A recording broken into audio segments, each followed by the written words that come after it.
Hello friends, जय हिंद and welcome back to my YouTube channel. Friends, स्वागत है आपका पीकेएम स्पेशल क्लासेस में। फ्रेंड्स, इस वीडियो में आज कवर करने वाले हैं असिस्टेंट बोरिंग टेक्नीशियन का जो लास्ट ईयर पेपर हुआ था उसका यहाँ पे टेक्निकल वाला पोर्शन हम कवर करने वाले हैं। और उसके बाद इस सीरीज को कंटिन्यू रखने के लिए हमारे वीडियो को जल्दी से लाइक कर दें, चैनल पर नए हैं तो चैनल को सब्सक्राइब कर दें और बेल आइकन को प्रेस करें ताकि आपको रेगुलर और ऑथेंटिक अपडेट्स मिलती रहे। तो फ्रेंड्स, सबसे पहले आपको बता दें कि जो बोरिंग टेक्नीशियन के लिए हमने प्लेलिस्ट क्रिएट कर दिया है और वहाँ पे प्लेलिस्ट आप जाके देख सकते हैं 1 बाय 1 करके। और उसके बाद यहाँ पे टेलीग्राम का लिंक जो है वीडियो के डिस्क्रिप्शन बॉक्स में हमने दे दिया है और वहाँ से हर एक पीडीएफ जो है वहाँ से आप ले सकते हैं, ठीक है, बिल्कुल फ्री। और उसके बाद व्हाट्सएप ग्रुप हमने बना दिया है असिस्टेंट बोरिंग टेक्नीशियन के लिए और उसका भी हमने वीडियो के डिस्क्रिप्शन बॉक्स में लिंक दे दिया है। तो आप व्हाट्सएप ग्रुप जो है ज्वाइन कर लीजिए, वहाँ से काफ़ी आपको हेल्प मिलेगी, ठीक है। तो फ्रेंड्स, एक बार वीडियो के डिस्क्रिप्शन बॉक्स को जरूर चेकआउट करें ताकि आपको काफ़ी हेल्प मिल सके, ठीक है। तो चलिए स्टार्ट करते हैं आज की वीडियो को। आज का पहला क्वेश्चन है कि हेलिकल गियर जो होता है किस मिलिंग मशीन पर तैयार किया जाता है। तो हेलिकल गियर जो होता है यह यूनिवर्सल मिलिंग मशीन पर तैयार किया जाता है। तो यानी इसका राइट आंसर क्या हो जाएगा? ऑप्शन नंबर सी हो जाएगा। हेलिकल गियर जो है मिलिंग मशीन पर तैयार किया जाता है। अगला क्वेश्चन है कि एंगलेट कट व छोटे या कम टेपर के लिए किसका प्रयोग किया जाता है। तो एंगलेट कट या छोटे कम टेपर के लिए जो है कंपाउंड रेस्ट का प्रयोग किया जाता है, क्योंकि जो कंपाउंड रेस्ट होता है यह जो है क्रॉस स्लाइड के ऊपर लगा होता है। जो कंपाउंड रेस्ट होता है या क्रॉस स्लाइड के ऊपर लगा होता है, इसलिए जो है एंगलेट कट व छोटे या कम टेपर के लिए किसका प्रयोग किया जाता है? कंपाउंड रेस्ट का प्रयोग किया जाता है। तो right answer will be option number B. अगला क्वेश्चन है कि टूल का वह हिस्सा जहां कर्तन छोर बनाई जाती है। तो जैसे टूल का वह हिस्सा जहां कर्तन छोर बनाई जाती है उसे क्या कहते हैं? उसे नोज कहते हैं। क्या कहते हैं? नोज। यानी इसका राइट आंसर क्या हो जाएगा? ऑप्शन नंबर डी हो जाएगा। देखिए, धात को काटने के लिए जो है धात को काटने के लिए जो प्रयुक्त औजार होता है इसके दो भाग होते हैं, ठीक है। एक क्रियाकारी भाग होता है यानी वर्किंग पार्ट होता है, दूसरा सैंक होता है। जो वर्किंग पार्ट होता है यह कटाई की क्रिया करता है, जबकि जो सैंक होता है यह वर्किंग पार्ट से जुड़ा होता है, राइट। तो इसका आंसर क्या था कि नोज या नासा। यानी टूल का वह हिस्सा जहां कर्तन छोर बनाई जाती है क्या कहलाता है? नासा या नोज कहलाता है। अगला क्वेश्चन है कि करंट वोल्टेज या रेजिस्टेंस को मापने के लिए प्रयोग लाने वाले यंत्र को क्या कहते हैं? यानी करंट वोल्टेज और रेजिस्टेंस को मापे जाने वाले यंत्र को क्या कहते हैं जिससे दोनों मापा जाता है? तो यह कहलाता है मल्टीमीटर, ठीक है। यानी right answer will be option number D. और जो इसको मल्टीमीटर है, मल्टीमीटर को एक अन्य नाम से जाना जाता है। क्या नाम है उसका? AVO, ठीक है, AVO के नाम से भी जाना जाता है। अगला क्वेश्चन है कि लेथ मशीन के चक जो होते हैं, लेथ मशीन में चक जो है किसे पकड़ कर रखता है? तो लेथ मशीन जो है में चक जो है जॉब को यानी वर्क पीस को पकड़ के रखता है। एक लेथ मशीन में चक किसे पकड़ कर रखता है? वर्क पीस को पकड़ कर रखता है। यानी right answer will be option number B. अगला क्वेश्चन है कि निम्न में से किस ऑपरेशन में सिंगल पॉइंट कटिंग इस्तेमाल किया जाता है? तो टर्निंग ऑपरेशन में सिंगल पॉइंट कटिंग टूल का प्रयोग किया जाता है। यानी राइट आंसर क्या हो जाएगा? ऑप्शन नंबर बी हो जाएगा। अगला क्वेश्चन है कि डीसी शंट मोटर में जो फील्ड वाइंडिंग होता है आर्मेचर के साथ किस क्रम में जोड़ी जाती है? तो जो डीसी शंट मोटर होता है इसमें जो आर्मेचर के साथ जोड़ी जाती है या पैरेलल क्रम में यानी समांतर क्रम में जोड़ी जाती है। यहाँ से एक क्वेश्चन और बनता है, उसको नोट डाउन कर लीजिए कि जो घरों में वायरिंग होती है वह किस क्रम में होती है? तो घरों में वायरिंग जो है समांतर क्रम में होती है। अगर पूछे सजावटी बल्बों की वायरिंग जो है किस क्रम में होती है तो वह श्रेणी क्रम में होती है, ठीक है। लेकिन यहाँ पे पूछा क्या है? डीसी शंट मोटर में जो फील्ड वाइंडिंग होती है आर्मेचर किसके साथ जोड़ी जाती है? तो यह समांतर क्रम में जोड़ी जाती है। यानी right answer will be option number A. Next question है, अगला क्वेश्चन है कि धातु की किसी चादर की लंबाई में एक सीधी रेखा में काटना क्या कहलाता है? मान लीजिए कोई एक धातु की चादर है, ठीक है, इसको अगर इस क्रम में आप काटते हैं, ठीक है, तो वह क्या कहलाएगी? वह जो है स्लिटिंग कहलाती है। स्लिटिंग क्या कहलाती है? स्लिटिंग कहलाती है। और इसमें जो है कर्तन क्रिया जो है जो सर्कुलर ब्लेड होता है उससे किया जाता है। जो सर्कुलर ब्लेड जैसे होता है यहाँ पे, उससे किया जाता है। इसको काटने के लिए किसका प्रयोग किया जाता है? सर्कुलर ब्लेड का प्रयोग किया जाता है। तो किसी धातु की किसी चादर की लंबाई में एक सीधी रेखा में काटना क्या कहलाता है? स्लिटिंग कहलाता है। तो यानी राइट आंसर क्या हो जाएगा? Option number C. अगला क्वेश्चन है कि नीचे दिए गए तत्वों में कौन बिजली का सबसे अच्छा सुचालक है? मोस्ट इंपॉर्टेंट क्वेश्चन है और जो कि काफ़ी रिपीट होता है। तो सबसे अच्छे चालक की बात करें तो सिल्वर जो है सबसे अच्छा चालक है, यानी इसका राइट आंसर क्या हो जाएगा? Option number B. लेकिन जो सबसे अधिक उपयोग किसका किया जाता है? सबसे अधिक उपयोग जो है कापर का किया जाता है, क्योंकि कापर जो है कम कास्टली होता है, लेकिन सिल्वर जो है काफ़ी कास्टली होता है। इसके वजह से सिल्वर का प्रयोग नहीं किया जाता है, कापर का ही प्रयोग किया जाता है। नेक्स्ट क्वेश्चन है कि हाई स्पीड स्टील की अधिकतम कठोरता जो है प्राप्त होती है, यानी हाई स्पीड स्टील को कुछ इस फॉर्म में भी लिखता है HSS, ठीक है, हाई स्पीड स्टील, कभी इसका शॉर्ट फॉर्म भी लिख देता कभी कभी, ठीक है। तो हाई स्पीड स्टील की अधिकतम कठोरता प्राप्त होती है किससे प्राप्त होती है? हाई टेम्परेचर से प्राप्त होती है। यानी जब हाई टेम्परेचर देंगे, हाई टेम्परेचर पर टेम्परिंग करेंगे, तब जाके हाई स्पीड स्टील की अधिकतम कठोरता जो मैक्सिमम टफनेस होता है तब जाके प्राप्त होता है। तो right answer will be option number C. Next question है कि किस प्रकार के जोड़ में पिघला हुआ शीशा प्रयोग किया जाता है? तो पिघला हुआ शीशा जो है सॉकेट एंड स्पिगॉट जॉइंट में प्रयोग किया जाता है, यानी राइट आंसर क्या हो जाएगा? ऑप्शन नंबर डी हो जाएगा। यानी किस प्रकार के जोड़ में पिघला हुआ शीशा प्रयोग किया जाता है? तो सॉकेट और स्पिगॉट जोड़ में पिघला हुआ शीशा प्रयोग किया जाता है। फ्रेंड्स, व्हाट्सएप ग्रुप और टेलीग्राम ग्रुप दोनों आप ज्वाइन कर लीजिए, वहाँ पे PDF सेंड कर दिया जाएगा। अगला क्वेश्चन है कि बोरवेल में उतारे जाने वाले केसिंग पाइप साधारणतः किस व्यास के होते हैं? तो बोरवेल में जो केसिंग पाइप उतारा जाता है वह किस व्यास का होता है? वह 10 से 15 सेंटीमीटर डायमीटर का होता है, ठीक है। यानी जो बोरवेल में केसिंग पाइप उतारा जाता है उसका डायमीटर कितना होता है? 10 से 15 डायमीटर होता है, यानी right answer will be option number B. Next question है कि वाटर टैंक का जो डेड स्टोरेज होता है, यानी जो मान लीजिए एक टैंक है, ठीक है, 1 मिनट, मान लीजिए एक टैंक है, ठीक है, इसका जो डेड स्टोरेज होता है या डेड स्टोरेज साफ करने के लिए किस प्रकार के वाल्व का प्रयोग किया जाता है? क्योंकि जो पानी खत्म हो जाता है लास्ट में कुछ इसका सेक्शन रह जाता है, तो वही डेड स्टोरेज है। डेड स्टोरेज को साफ करने के लिए किस प्रकार के वाल्व का प्रयोग किया जाता है? तो यह कटाव वाल्व का प्रयोग किया जाता है, ठीक है, या परिमार्जर वाल्व का प्रयोग किया जाता है, यानी right answer will be option number C, scour valve या कटाव वाल्व का प्रयोग किया जाता है। अगला क्वेश्चन है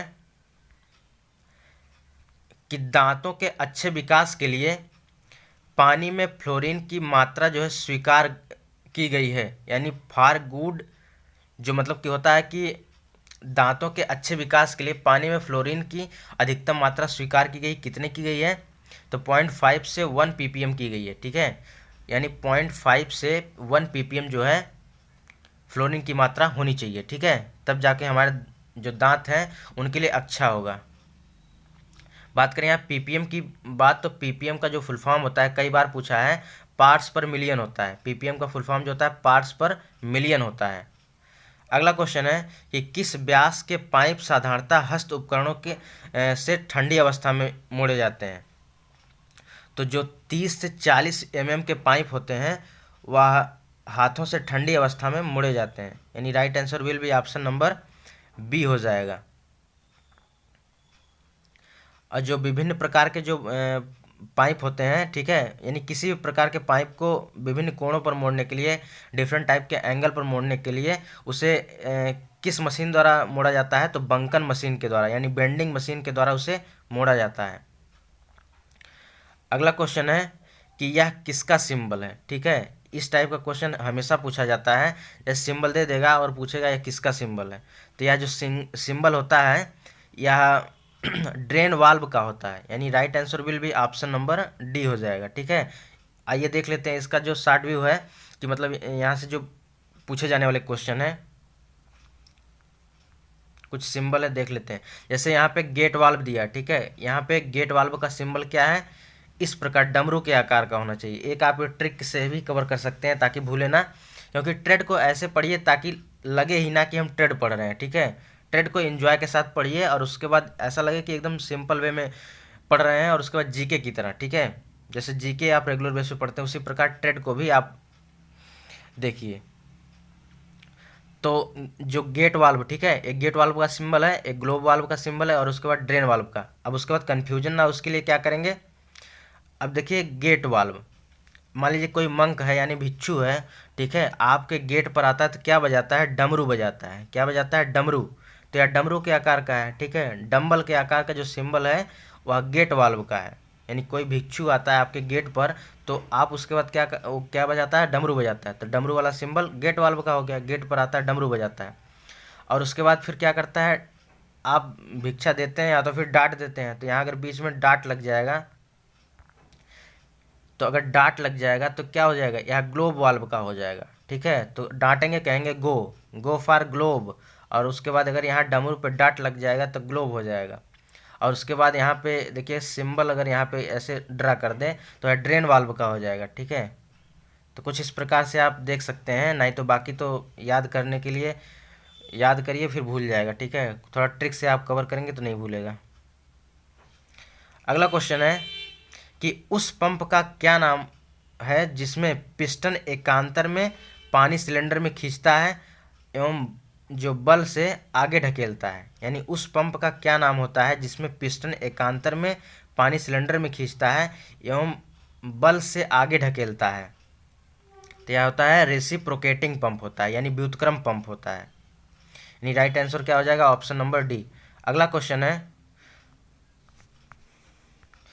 नेक्स्ट क्वेश्चन है कि जल संचरण यानी वाटर सप्लाई की मुख्य लाइन के लिए सामान्यतः कौन सी पाइप का प्रयोग किया जाता है। तो the pipe generally used in water supply main line is, तो यानी वाटर सप्लाई के लिए किस पाइप का प्रयोग किया जाता है, तो सीआई पाइप का प्रयोग किया जाता है। सीआई मीन्स जैसे कास्ट आयरन होता है। नेक्स्ट क्वेश्चन है कि निम्नलिखित में से क्या पीने योग्य पानी में अच्छी मात्रा में घुला होना चाहिए। तो पानी देखिए, जो पानी पीने योग्य होता है उसमें ऑक्सीजन की मात्रा अच्छी होनी चाहिए, ठीक है। यानी जो पानी पीने योग्य नहीं होता उसमें ऑक्सीजन की कहीं ना कहीं मात्रा कम होती है, ठीक है। और यहाँ पे पानी कह रहा है कि क्या पीने योग्य पानी में अच्छी मात्रा से घुली होनी चाहिए, तो ऑक्सीजन की मात्रा घुली होनी चाहिए। यानी राइट आंसर क्या हो जाएगा, ऑप्शन नंबर ए। अगला क्वेश्चन है, निम्नलिखित में से कौन सा अधात्विक गास्केट पदार्थ है। तो एस्बेस्टस जो होता है यह अधात्विक गास्केट पदार्थ होता है। यह लीकेज रोकने में काम करता है, यह लीकेज रोकने में काम करता है। यानी सही उत्तर क्या हो जाएगा, option number A. Next question है कि जो ट्रैप घर को घर के ड्रेन से काटता है क्या कहलाता है। जो ट्रैप घर को घर के ड्रेन से काटता है वह गली ट्रैप कहलाता है। अगर इसको आप देखेंगे ट्रिक से तो ऐसे कुछ होगा, ठीक है। मान लीजिए एक यहाँ घर बना हो, एक यहाँ घर बना है, एक यहाँ घर बना है, फिर उसके बाद यहाँ पे बीच में एक रास्ता छूटा हुआ है, और उसके बाद यहाँ से एक और घर बना है, एक और घर, तो बीच में क्या हो गया, सिंपली आप देखते ही होंगे जो कॉलोनी वगैरह बनी होती हैं, तो यहाँ घर, बीच में क्या हो गया, गली हो गया।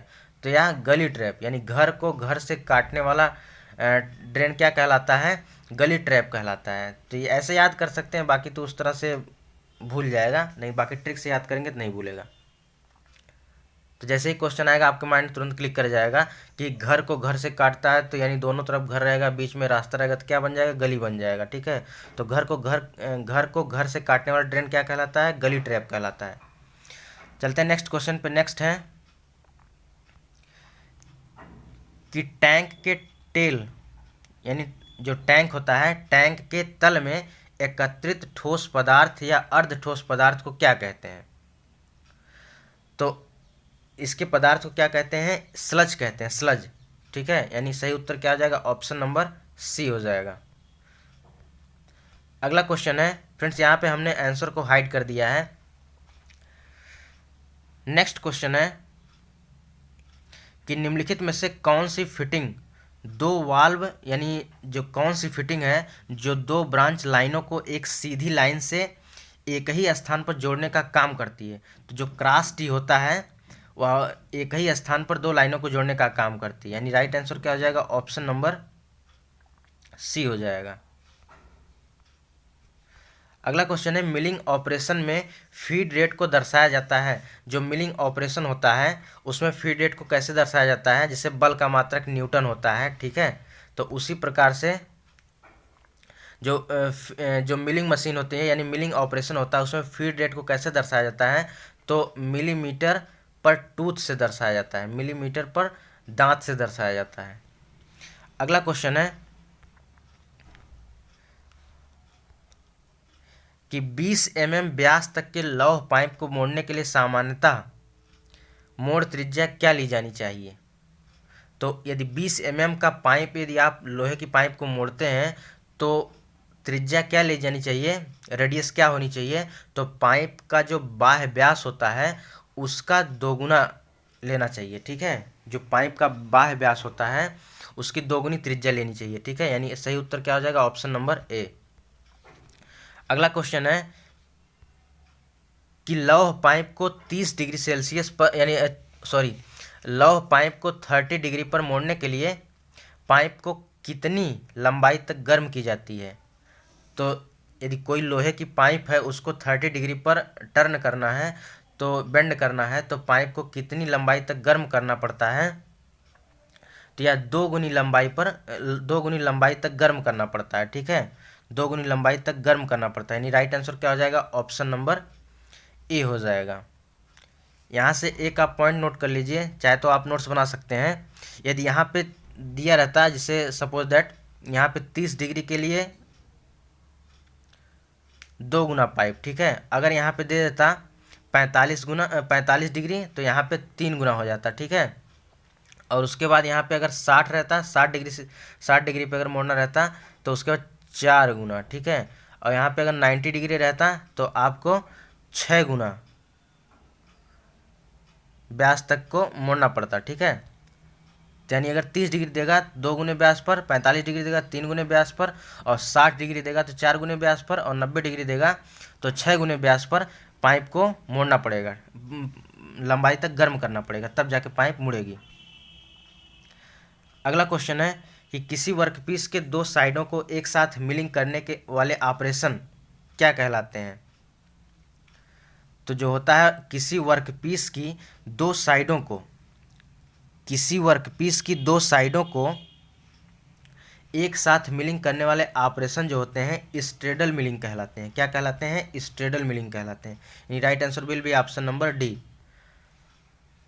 अगला क्वेश्चन है कि निम्नलिखित में से कौन सी फिटिंग पाइप को 90 डिग्री पर जोड़ने के काम में आती है? तो 90 डिग्री पर कौन सी पाइप को जोड़ा जाता है? तो यह एल्बो को जोड़ा जाता है, ठीक है, यानी कौन सी फिटिंग पाइप को 90 डिग्री पर जोड़ने के कार्य में आती है? तो एल्बो, जिसको कोहनी कहते हैं, ठीक है, इसका सिंबल कुछ इस प्रकार है, ठीक है, एल्बो है, तो इसका राइट आंसर क्या आ जाएगा? Option number A. Next question है कि as per Indian standard water consumption per capita per day for domestic purpose, यानी भारतीय मानकों के अनुसार घरेलू प्रयोग के लिए पानी की प्रति व्यक्ति प्रतिदिन खर्च कितनी है? यानी एक दिन में प्रतिदिन कोई व्यक्ति कितना पानी खर्च करता है? तो एक दिन में कोई व्यक्ति जो है 135 लीटर पानी खर्च करता है, तो यह किसके अनुसार माना गया है? एज पर इंडियन स्टैंडर्ड के अनुसार, यानी right answer will be option number D.